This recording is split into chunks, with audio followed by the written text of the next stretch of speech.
YouTube साइली channel पर बहुत सारे हमारे फॉलोअर्स बहुत लंबे समय से बेबी प्लानिंग के लिए प्रयास कर रहे हैं, लेकिन इसमें कई बार आप सफल नहीं हो पाते। 2 साल, 5 साल, 6 साल बहुत समय बीत जाता है। अब ऐसे में आपको पता नहीं चलता कि आपको करना क्या है आगे। तो आज मैं बताऊंगी कि अगर आप बेबी प्लानिंग में सफल नहीं हो पा रहे हैं तो आपको क्या टेस्ट कराना है, किस तरह से अपनी समस्या तक पहुंचना है। क्योंकि जब आप समस्या को पहचान लेते हो तो 50% आप उसे हल कर चुके होते हो। बाकी 50% में हम आपकी मदद के लिए तैयार हैं, क्योंकि यहाँ पर हम natural diet based scientific information provide कराते हैं, जिससे कि आप अपनी इनफर्टिलिटी प्रॉब्लम को समझते हो और उसको हल करने का नेचुरल आइडियाज को जानते हो।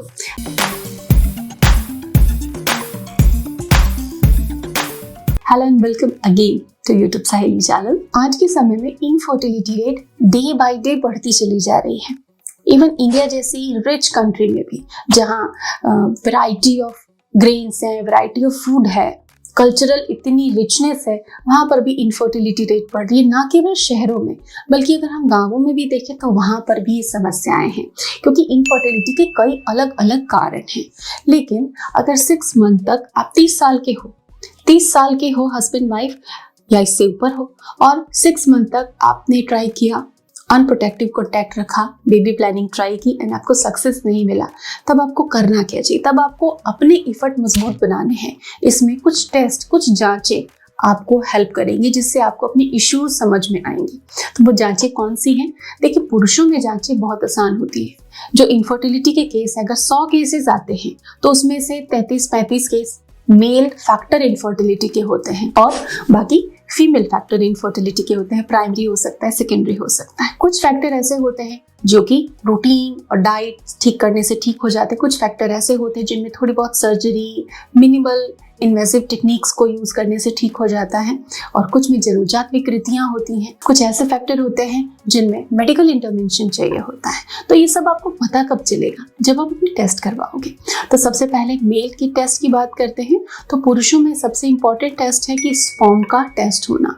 उसमें जब आप स्पर्म के सैंपल देते हैं तो स्पर्म पैरामीटर, सारे पैरामीटर्स आते हैं। मॉर्फोलॉजी, कितने लाइव हैं, कितने एक्टिव हैं, सारा डिटेल आता है, और इससे पता चलता है कि पुरुषों में कोई समस्या तो नहीं। बहुत सिंपल है। लेकिन अगर हम महिलाओं के रिप्रोडक्टिव सिस्टम की बात करें तो वो थोड़ा कॉम्प्लिकेटेड होता है, जटिल होता है।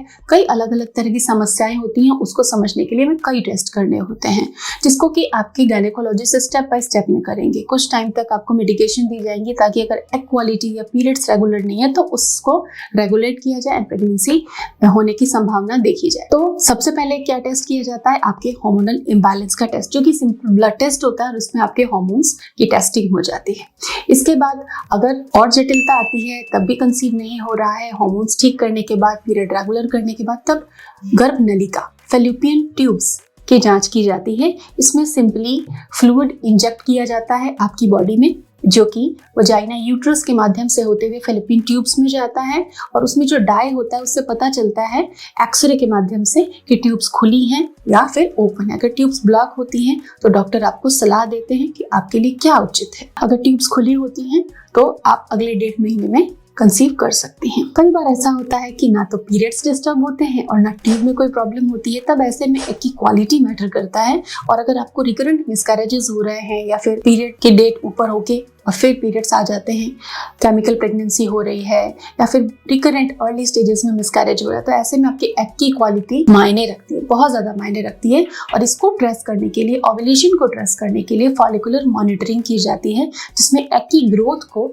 देखा जाता है और प्रेडिक्ट किया जाता है परफेक्ट ओव्यूलेशन टाइम, जिस टाइम आपको कंसीव करना होता है। तो आप फॉलिकुलर मॉनिटरिंग भी करा सकते हैं। कई पेशेंट्स को आज के डेट में 10 अगर इनफर्टाइल फीमेल्स हैं तो उसमें से 5-6 को पीसीओडी की प्रॉब्लम आ रही है। तो ऐसे में क्या होता है कि एग पूरी तरह से डेवलप नहीं होता, इसलिए ओव्यूलेट नहीं होता और ओवरीज में डिपॉजिट रहता है। बहुत सारे फॉलिकल्स दिखाई पड़ते हैं, लेकिन ओव्यूलेशन के लिए भी तैयार नहीं होता है। तो उसमें कुछ सप्लीमेंट दिए जाते हैं, डाइट एक्सरसाइज करनी होती है। बाकी पीसीओडी का कोई और इलाज दवाओं से अगर आप चाहें, या इसमें अगर आप आईवीएफ कराना चाहें, आईयूआई कराना चाहें, तो ये व्यर्थ है। आपको सबसे पहले अपने एग की क्वालिटी सुधारनी चाहिए, अपने पीसीओडी पर मेहनत करनी चाहिए।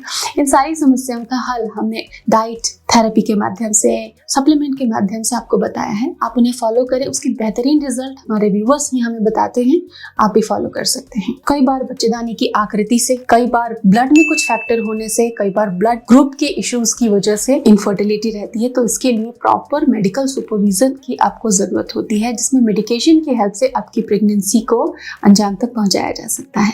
तो उन चीजों को फॉलो करें। ट्यूब रिगार्डिंग अगर आपको इश्यू है तो आप हमारे फेलोपियन ट्यूब के लिए टिप्स फॉलो कर सकते हैं, उसके अलग से जो वीडियो है उनको फॉलो कर सकते हैं। एग क्वालिटी इंप्रूव करने के लिए डाइट से बढ़कर कुछ भी नहीं है। अगर आप सप्लीमेंट ले रहे हैं तो लीजिए, सप्लीमेंट लेना बहुत आवश्यक है, लेकिन साथ में डाइट और रूटीन अगर आप ठीक कर लेते हैं तो आपके रिजल्ट और अच्छे और बेहतरीन होते हैं और जल्दी भी आते हैं।